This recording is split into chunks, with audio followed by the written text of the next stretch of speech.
ఏదైతే నిన్న అఖిలపక్ష సమావేశంలో కేంద్ర ప్రభుత్వం ప్రకటించిన విషయం ఏంటంటే ఆపరేషన్ సింధూర్ అనేది కూడా కొనసాగుతుంది అని చెప్పి ఆపరేషన్ సింధూర్ కొనసాగుతుంది. తీవ్రవాదులకు మద్దతు ఇస్తున్న వాళ్ళ యొక్క అంచెవేసేంత వరకు కూడా వాళ్ళను ఓడించేంత వరకు కూడా ఈ ఆపరేషన్ సింధూర్ కొనసాగుతుందని చెప్పేసి ప్రకటించడం కూడా జరిగింది. అయితే దీన్ని 3 పార్టీలుగా 3 రోజులుగా మనం విభజించి చూసినట్లయితే ఆపరేషన్ 1 సింధూర్లో భాగంగా ఏదైతే పాకిస్తాన్ ఆక్యుపైడ్ కాశ్మీర్లో ఉన్న 9 ఉగ్రవాద స్థావరాలను ధ్వంసం చేయడం ఆపరేషన్ సింధూర్ 1.0గా కూడా చెప్తారు.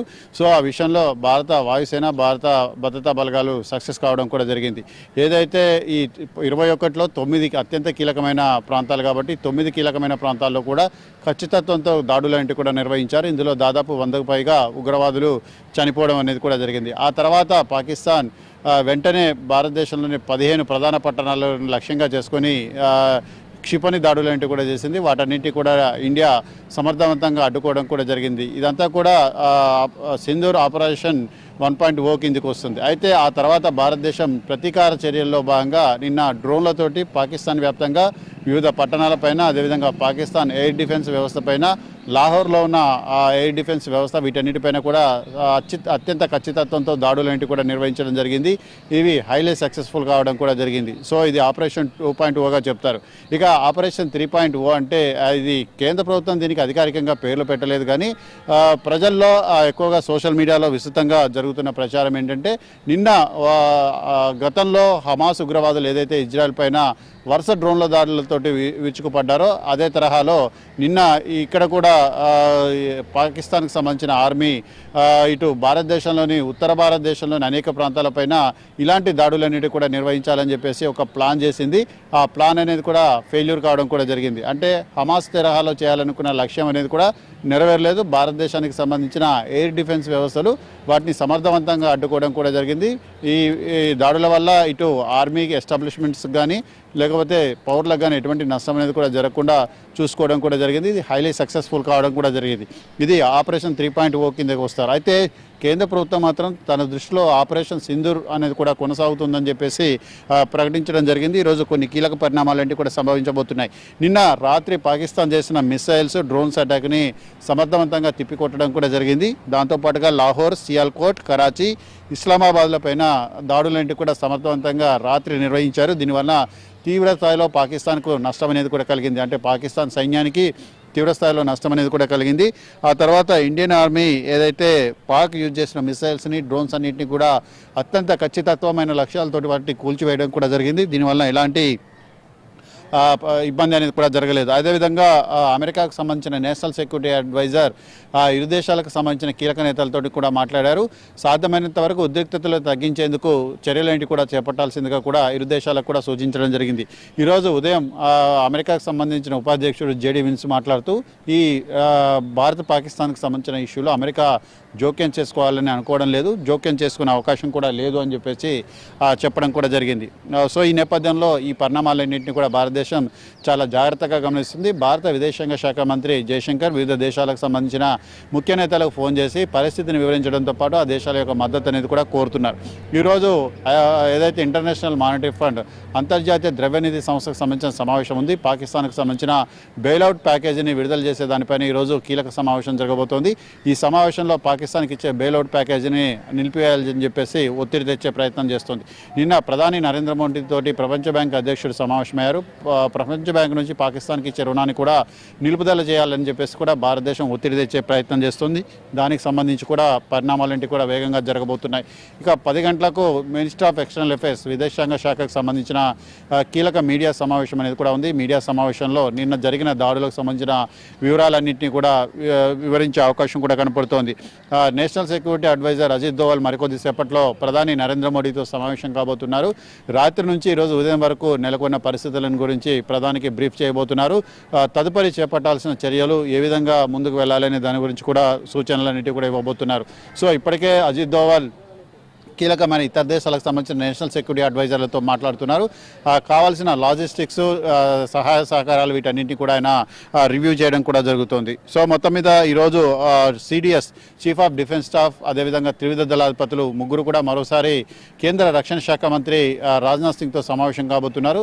సరిహద్దుల్లో నెలకొన్న సిచ్యువేషన్, అదేవిధంగా ఈరోజు చేపట్టాల్సిన చర్యలు, ఒకవేళ పాకిస్తాన్ ఈరోజు కనుక మళ్ళీ ప్రతీకార దాడులకు దిగితే ఏ విధంగా అడ్డుకోవాలనే దాని గురించి ఇక్కడ డిస్కషన్ అనేది కూడా చేయబోతున్నారు. ముఖ్యంగా నిన్న పాకిస్తాన్కు సంబంధించిన 5 యుద్ధ విమానాలని కూల్చివేసిన నేపథ్యంలో వాటికి సంబంధించిన వివరాల పైన కూడా డిస్కషన్ అనేది కూడా జరగబోతోంది. దాంతోపాటుగా ముఖ్యంగా ఇండియన్ నేవీ P-81 ఎయిర్ క్రాఫ్ట్ని డిప్లాయ్ చేయబోతోంది. ముఖ్యంగా ఏదైతే సముద్ర తీర ప్రాంతంలో పాకిస్తాన్కు సంబంధించిన యాక్టివిటీస్ను పరిశీలించేందుకు P-81 ఎయిర్ క్రాఫ్ట్ అనేది కూడా ఉపయోగపడుతుంది. P-81 ఎయిర్ క్రాఫ్ట్ ద్వారా కరాచీ ఓడరేవు పైన, అదేవిధంగా పాకిస్తాన్కు సంబంధించిన కీలక ఓడరేవులపైన నిఘా ఉంచేందుకు ప్రయత్నాలంటివి కూడా జరుగుతున్నాయి. విశాఖపట్నంలో ఉన్న తూర్పు తీర నౌకాదళాన్ని పశ్చిమ తీరానికి తరలించాలని చెప్పేసి చెప్తున్నారు. ఎందుకంటే ఇక్కడ అటాక్స్ అనేవి కూడా జరగట్లేదు కాబట్టి ఇక్కడ ఉన్న కొన్ని వార్షిప్లను పశ్చిమ తీరానికి, ముఖ్యంగా ముంబైకి తరలించే ఏర్పాట్లంటివి కూడా చేస్తున్నారు. వాటన్నిటి కూడా అరేబియా సముద్రంలో నిలపడం ద్వారా పాకిస్తాన్ ఓడరేవు అంటే కరాచీకి ఎలాంటి ఆయుధ దిగుమతులనేవి కూడా జరగకుండా చూసుకోవాలనేది కూడా ఈ ప్రణాళికలో భాగంగా కూడా కనపడుతోంది.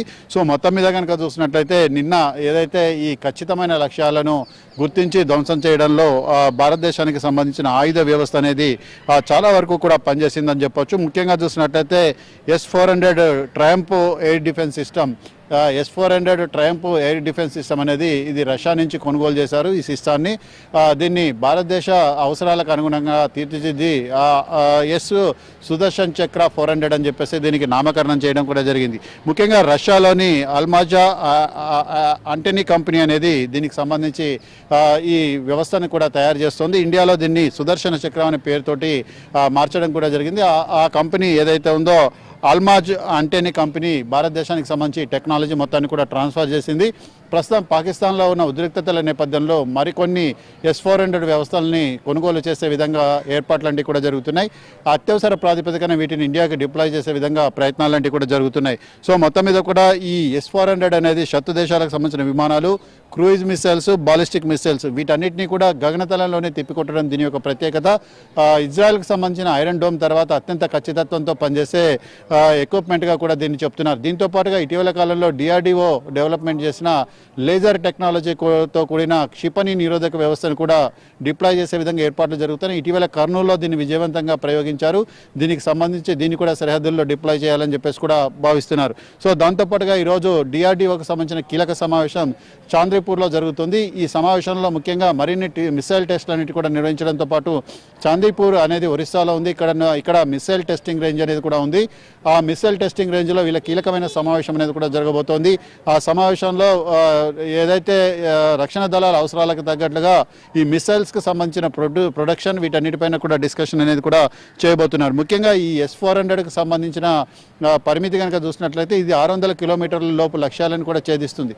ఇందులో ముఖ్యంగా మూడు పార్ట్లన్నిటి కూడా ఉంటాయి. 3 పార్ట్లు అంటే ఒకటి షార్ట్ రేంజ్ అంటే 40 కిలోమీటర్ల పరిధిలో వచ్చే మిసైల్స్ని ఈ వ్యవస్థ అనేది కూడా ఇంటర్సెప్ట్ చేసి వాటిని గగనతలంలోనే కూల్చేస్తుంది. దాని తర్వాత మీడియం రేంజ్ అనేది ఉంటుంది. మీడియం రేంజ్ అంటే 120 కిలోమీటర్స్ రేడియస్లో ఏదైతే మిసైల్స్ వస్తాయో వాటిని కూల్చేస్తుంది.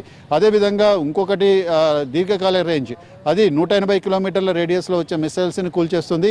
ఇక S-400 అంటే 400 పైన కిలోమీటర్లు, అంటే ఒక్కసారిగా 4 మిసైల్స్ అనేటివి కూడా ఫైర్ అవుతాయి. ఆ 4 మిసైల్స్లో కూడా అంటే శత్రు దేశాల నుంచి మల్టిపుల్ సంఖ్యలో అంటే ఎక్కువ సంఖ్యలో మిసైల్స్ వచ్చేటప్పుడు 400 కిలోమీటర్ల పరిధిలో ఉన్న వాటిని కొడతారు. అక్కడ మిస్ అయితే దాని 180, అక్కడ మిస్ అయితే 120, అక్కడ మిస్ అయితే 40 కిలోమీటర్స్ రేంజ్లో వాటిని ఇంటర్సెప్ట్ చేసే వ్యవస్థ అనేది కూడా ఈ S-400లో కూడా ఉంది. దీన్ని అత్యంత ఖచ్చితత్వంతో కూడా ఉపయోగిస్తున్నారు. మరిన్ని వ్యవస్థలు తయారు చేయాలని చెప్పేసి కూడా DRDOకి దీనికి సంబంధించి ఆదేశాలంటే కూడా అందడం కూడా జరిగింది. ముఖ్యంగా ఇందులో తీవ్రస్థాయి ట్రాకింగ్ కెపాసిటీ తోటి రాడార్ యూనిట్ అనేది కూడా ఉంటుంది.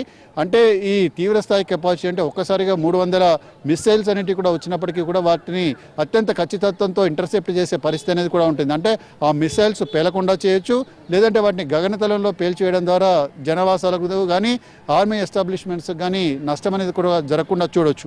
ఇటువంటి వ్యవస్థ అనేది కూడా ఇందులో ఉంది. వీటిని ముఖ్యంగా 40 N6, 48 N6, 9M96 అనే మిసైల్స్ని ఇందులో వాడడం కూడా జరుగుతుంది. వీటిని ఉపయోగించి ఈ వ్యవస్థలను ఉపయోగిస్తారు. వీటిని ప్రత్యేకంగా వాహనాలపైన అంటే భారీ వాహనాలపైన వీటిని మోహరించడం అనేది కూడా జరుగుతుంది. బహుళ లక్ష్యాలు అంటే ఒకేసారి 80 టార్గెట్లను ట్రాక్ చేసి 36 టార్గెట్లపైన ఫైరింగ్ చేసే కెపాసిటీ అనేది దీనికి ఉందని చెప్పేసి రక్షణ రంగ నిపుణులు చెప్తున్నారు. అయితే రెస్పాన్స్ టైం 5 నిమిషాల లోపులోనే ఈ వ్యవస్థ అనేది కూడా పనిచేస్తుంది. అంటే ఒక మిసైల్ని వాడు ప్రయోగించిన తర్వాత 5 నిమిషాల లోపే అత్యంత ఖచ్చితత్వంతో ఈ వ్యవస్థ అనేది కూడా పనిచేసి దాదాపు 36 టార్గెట్లపై ఫైరింగ్ చేస్తుంది. ఇక 80 టార్గెట్లను ట్రాక్ చేసి మిగిలిన వాటికి సమాచారం అనేది కూడా అందిస్తుంది. దీనికి తోడుగా మిగిలిన వ్యవస్థలను కూడా ఏర్పాటు చేయడం వల్లనే ఈ సక్సెస్ఫుల్ అనేది కూడా జరిగింది. అయితే తక్కువ ఎత్తులో ఎగురుతున్న టార్గెట్లు అంటే ముఖ్యంగా డ్రోన్స్ అనేటివి కూడా తక్కువ ఎత్తులో ఎగురుతూ రాడార్కు చిక్కకుండా ఇవి శత్రు లక్ష్యాలపై దాడులు చేస్తాయి. అందుకోసం ఈ S-400ను ఏదైతే డిప్లాయ్ చేయడం వల్ల అది తక్కువ ఎత్తులో ఎగిరే డ్రోన్స్ ఏవైతే ఉన్నాయో వాటిని టార్గెట్ చేసి ఇది ధ్వంసం చేసే పరిస్థితి అనేది కూడా ఉంది. సో ఈ క్రూయిజ్ మిసైల్స్ అనేటివి ప్రస్తుతం పాకిస్తాన్ ప్రయోగిస్తున్నట్లుగా సమాచారం. వీటిని ధ్వంసం చేయడంలో S-400 వ్యవస్థ అనేది చాలా అద్భుతంగా కూడా పనిచేస్తుంది. ముఖ్యంగా S-400 అనేది ఆధునిక యుద్ధ వ్యవస్థల్లో అతి కీలకమైన వ్యవస్థ. ఈ వ్యవస్థను భారతదేశానికి సరఫరా కాకుండా అమెరికా అనేక రకాల ప్రయత్నాలు చేసింది. $5.4 బిలియన్ మొత్తం ప్యాకేజీతో కూడిన ఈ వ్యవస్థని డిప్లాయ్ చేయకుండా ఇటు అమెరికా అడ్డుకుంది, అనేక రకాల ఆంక్షలు విధించింది. అయినప్పటికీ కూడా భారతదేశానికి పూర్తి స్థాయి వ్యవస్థను సరఫరా చేయడం జరిగింది. అందులో భాగంగానే మరికొన్ని వ్యవస్థలన్నిటి కూడా రావాల్సింది. వాటిని కనుక మోహరించినట్లయితే ఇక పూర్తి స్థాయిలో శత్రు లక్ష్యాలను కూడా ఛేదించేందుకు ఆస్కారం అనేది కూడా ఉంటుంది. ముఖ్యంగా నిన్న పాకిస్తాన్కు సంబంధించి F-16 అదేవిధంగా J-17 దాంతోపాటుగా హవాక్ అనే నిఘా విమానాలను కూల్చివేయడం జరిగింది. మొత్తం 5 విమానాలను కూడా కూల్చివేశారు. ఈ 5 విమానాలను కూడా కూల్చివేయడంలో కూడా S-400 రాడార్ వ్యవస్థ అనేది కూడా చాలా ఖచ్చితత్వంతో పనిచేసి ఆ టార్గెట్లను గుర్తించి ఇవ్వడంతో మిగిలిన ఎక్విప్మెంట్ తోటి వాటిని కూడా కూల్చివేయడం అనేది కూడా జరిగింది. సో మొత్తం మీద కూడా పాకిస్తాన్ దగ్గర ఉన్న ఆయుధ వ్యవస్థ అదేవిధంగా పాకిస్తాన్కి కనుక టర్కీ కనుక సహాయం చేసినట్లయితే టర్కీ దగ్గర ఉన్న కిల్లర్ డ్రోన్స్ ఏవైతే ఉన్నాయో వాటిని కూల్చివేసే వ్యవస్థను కూడా ఇప్పుడు తయారు చేస్తున్నారు. అయితే పాకిస్తాన్ దగ్గర ఉన్న ఏదైతే ఈ డ్రోన్స్ అన్నిటి కూడా పనిచేయకపోవడంతో టర్కీని సహాయం అడిగినట్లుగా కూడా తెలుస్తుంది. టర్కీ దగ్గర కొంత అడ్వాన్స్డ్ ఏదైతే డ్రోన్స్ అనేటివి కూడా ఉన్నాయి వాటిని కిల్లర్ డ్రోన్స్ అని చెప్పేసి కూడా పిలుస్తారు.